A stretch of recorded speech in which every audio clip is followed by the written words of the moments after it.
As morning breaks over San Diego Bay in Southern California, 54-year-old Maria begins her day parked next to a parkway. Straighten my bed. This car is her home. This is every day. This routine about stretching my bed. Tragically, Maria no longer has a place to live, having slept in her van for a full year. It's not that perfect, but it's the way I want, and makes me feel better. Like Maria, roughly 30 others sleep overnight inside their vehicles within this free lot. Surprisingly, most maintain employment as security guards, Uber drivers, secretaries, or computer technicians. Maria works as a cleaner and caregiver, managing an exhausting workload 7 days a week. To provide some comfort, an organization supplied them with a water point, portable toilets, and an outdoor kitchen. Maria's fall from grace is a situation affecting thousands of other Americans. For a long time, she had everything she wanted, remaining married while living in a beautiful house. But after 5 years together, her blissful marriage suddenly fell apart. He kind of dumped me.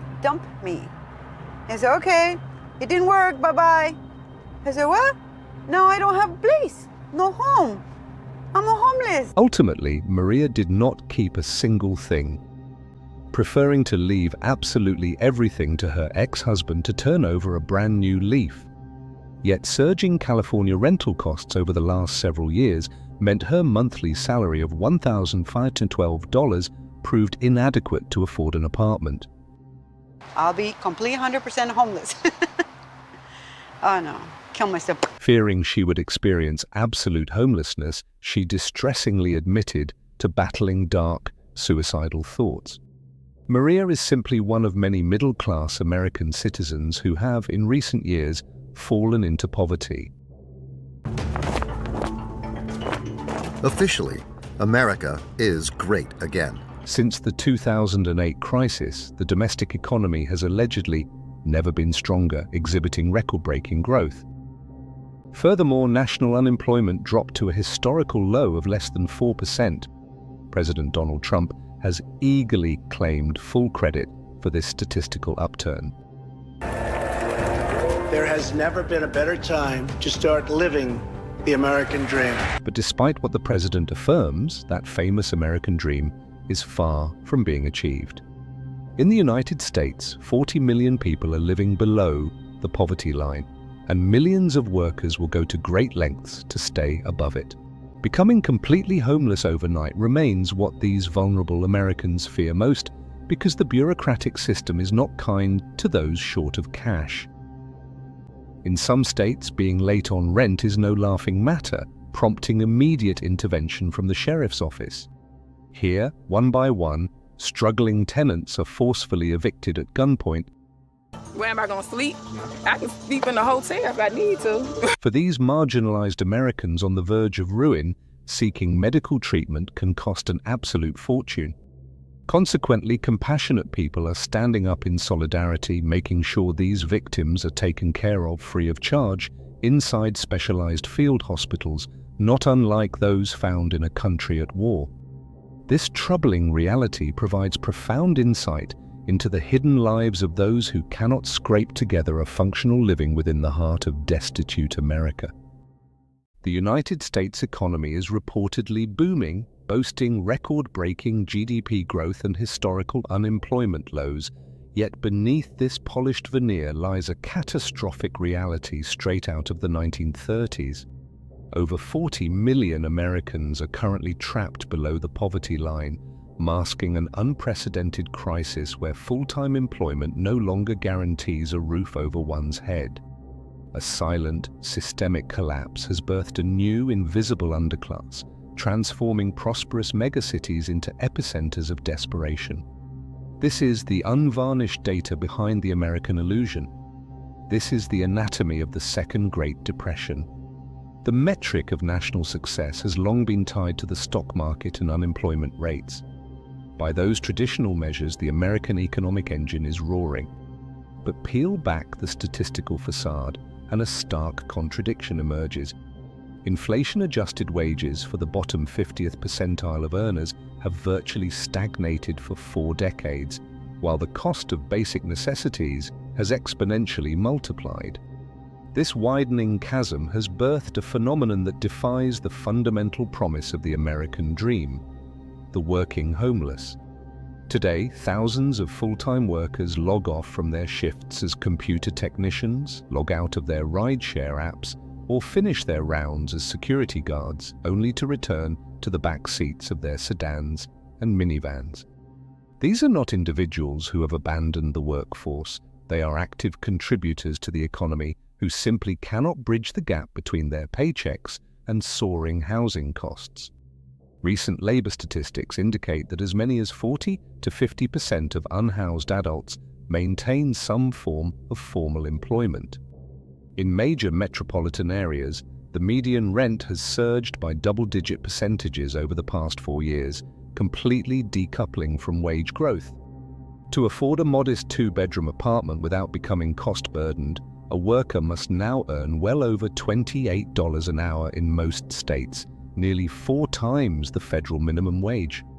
Consequently, municipal parking lots have quietly transitioned into subsidized nocturnal encampments.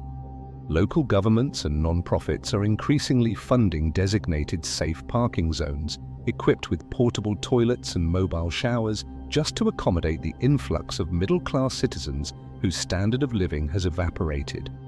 The normalization of living in a vehicle while working a 40-hour week signals a systemic failure, one that redefines what it means to be poor in the 21st century. For those still clinging to a physical address, the threat of displacement is a constant, suffocating reality.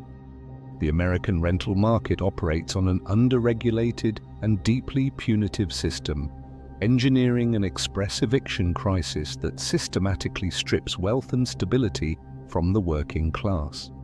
Across the nation, over 3.5 million eviction cases are filed in a typical year.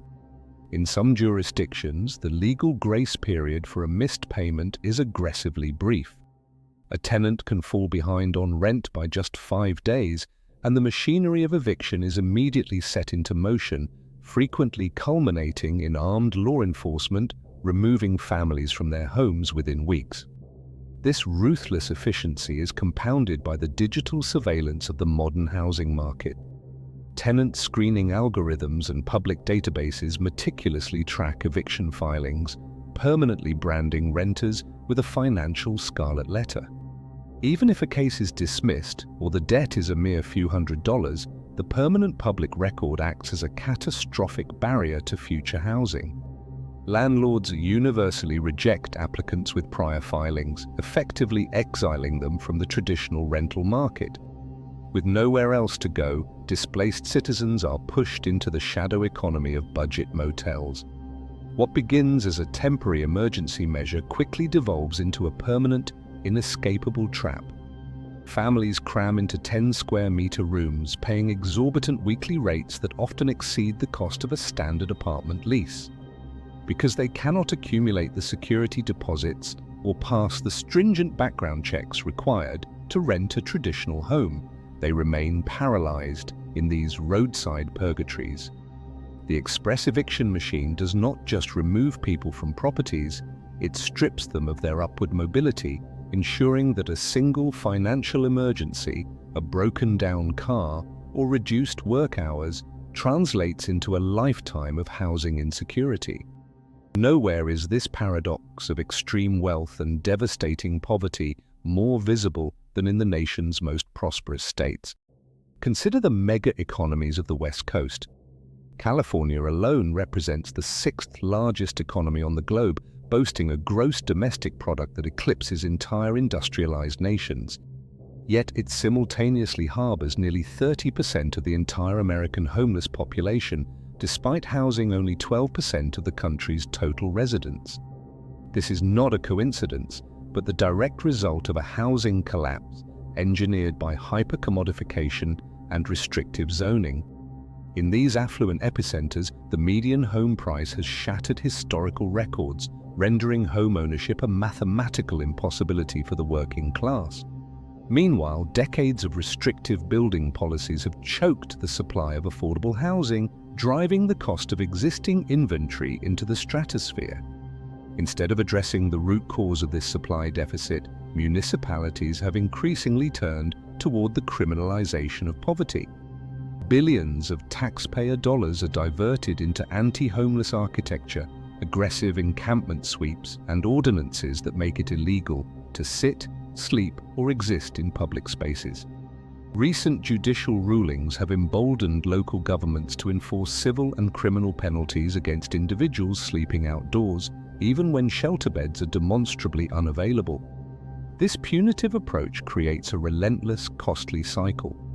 The unhoused are continuously displaced, cited, and incarcerated, generating insurmountable legal debt that further prevents their reintegration into society. The very regions that generate the most extraordinary capital are simultaneously running localized depression economies where the underclass is aggressively policed rather than housed. The streets of these affluent metropolises have become a mirror reflecting a society that has prioritized asset inflation over human shelter. Beyond the housing sector, the foundational stability of the American public is being actively dismantled by a healthcare system that fundamentally treats survival as a luxury commodity. The United States holds the distinct, grim title of being the only advanced economy where medical debt is the leading cause of personal bankruptcy. Despite legislative reforms over the past decade, more than 25 million Americans remain completely uninsured, while tens of millions more are severely underinsured, carrying policies with deductibles so high they render the insurance practically useless in an emergency. This systemic failure has given rise to scenes that closely resemble the aftermath of a humanitarian disaster. In rural, economically depressed regions, such as the Appalachian Mountains, where former industrial and mining booms have given way to generational poverty, the healthcare infrastructure has all but collapsed.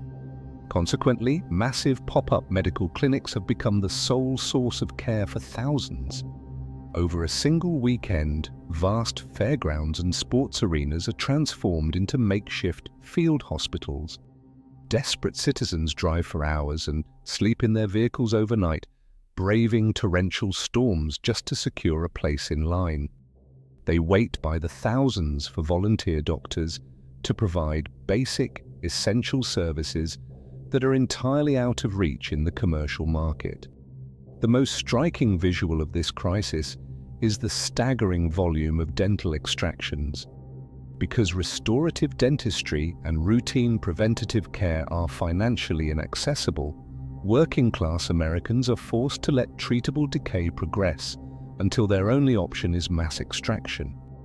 In a country that spends more per capita on healthcare than any other nation on Earth, the working poor are losing their teeth, their health, and their financial solvency to a system that extracts maximum profit at the expense of basic human dignity. The metrics used to gauge economic health, corporate profits, stock indices, and gross domestic product are fundamentally disconnected from the lived reality of the American populace. When full-time laborers must reside in their vehicles, when a single missed paycheck triggers heavily armed eviction enforcements, and when thousands must rely on volunteer field hospitals for basic survival, the narrative of a booming economy shatters. This is not a temporary recession, it is a structural realignment. A vast, silent depression has established itself beneath the towering skyscrapers and affluent suburbs.